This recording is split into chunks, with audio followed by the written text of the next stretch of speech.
The world is full of people who sit around and demand that everyone else change, while they themselves are unwilling to change. It is not the trees, the grass, the flowers that change the season, but rather the season that changes the trees, the grass, and the flower. If you change, it will demand that everybody around you adapt to the new change. Remember, change always begins with you. God blessed all of us with creative ability. All of us by nature are producers. So God never gives you wealth. He gives you the ability to create wealth. There will always be a demand for your supply, so you have to tap in with what God gave you and get to producing. Remember, procrastination is the enemy to your destiny. Get busy and start producing. There you will find true wealth. When we spend time alone, we give ourselves permission to dream, to create, and to think freely. It is when we spend time alone that inspiration strikes and motivation comes out and ideas are born. One of the best examples is, of course, Leonardo da Vinci, one of the greatest inventors of all time.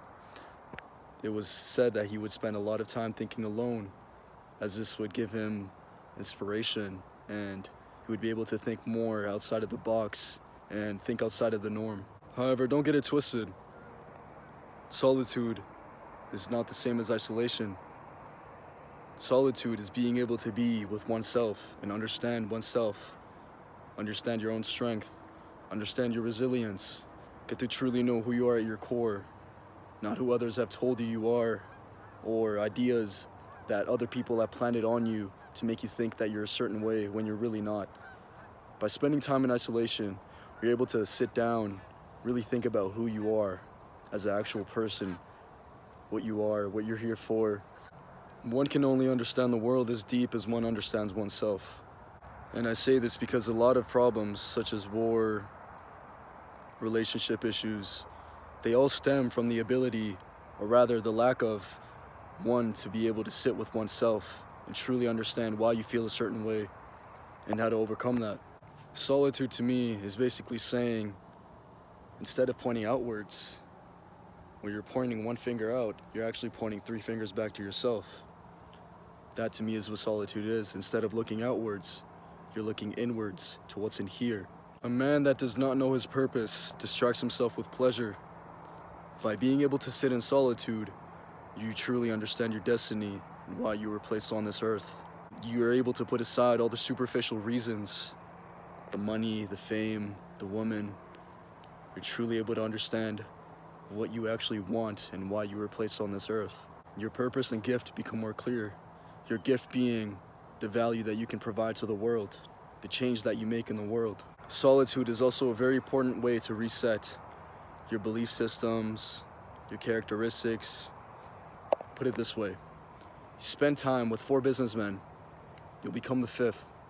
Spend time with 4 bums who play video games, smoke weed, eat junk food all day. You're gonna become the 5th, you will. It's a law of nature. Now, this is where the beautiful part comes in. By spending time in solitude, you're able to realize who you really want. You're able to work on yourself. And then when you go out in the world, you'll present yourself in a way different way. Others will catch it on you subconsciously. It's all subconscious. They'll see, maybe not see, but they will feel the type of mission that you have.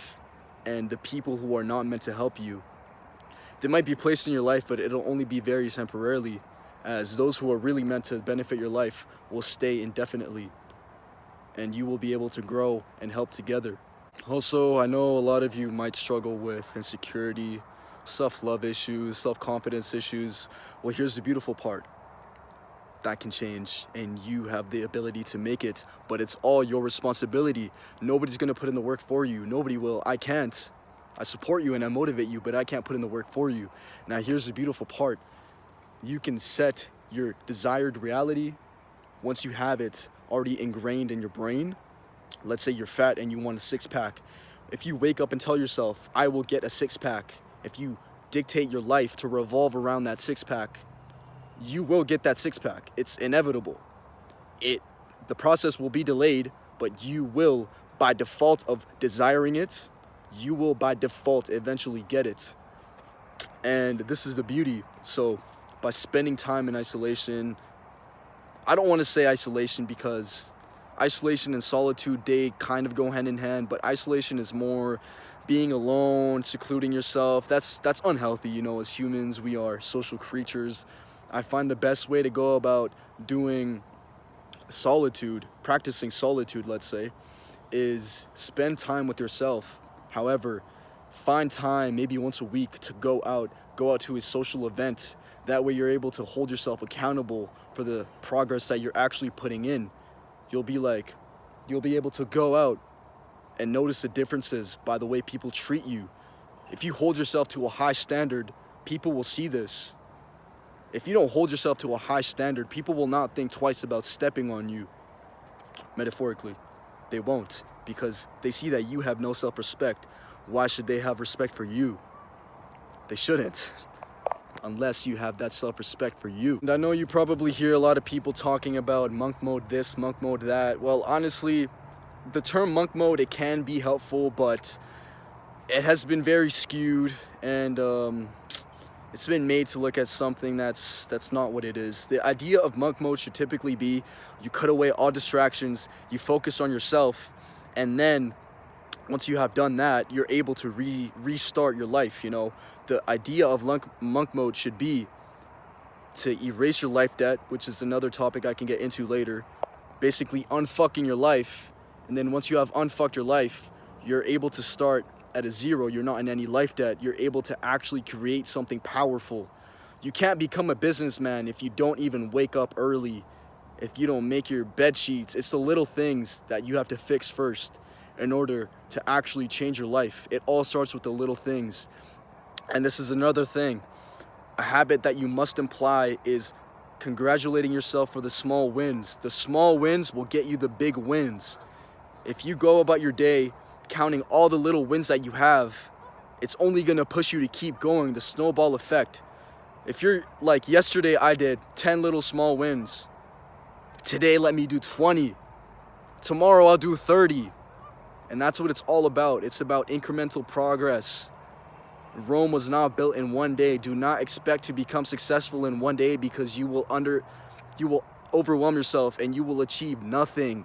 It's all about little process, little progress. It's all a process. It's a journey. You have to love the journey, or else it will not work out for you. I just wanted to put that out there. My name is Javez. Glory Vision is my mission. Helping the youth change your life for the better.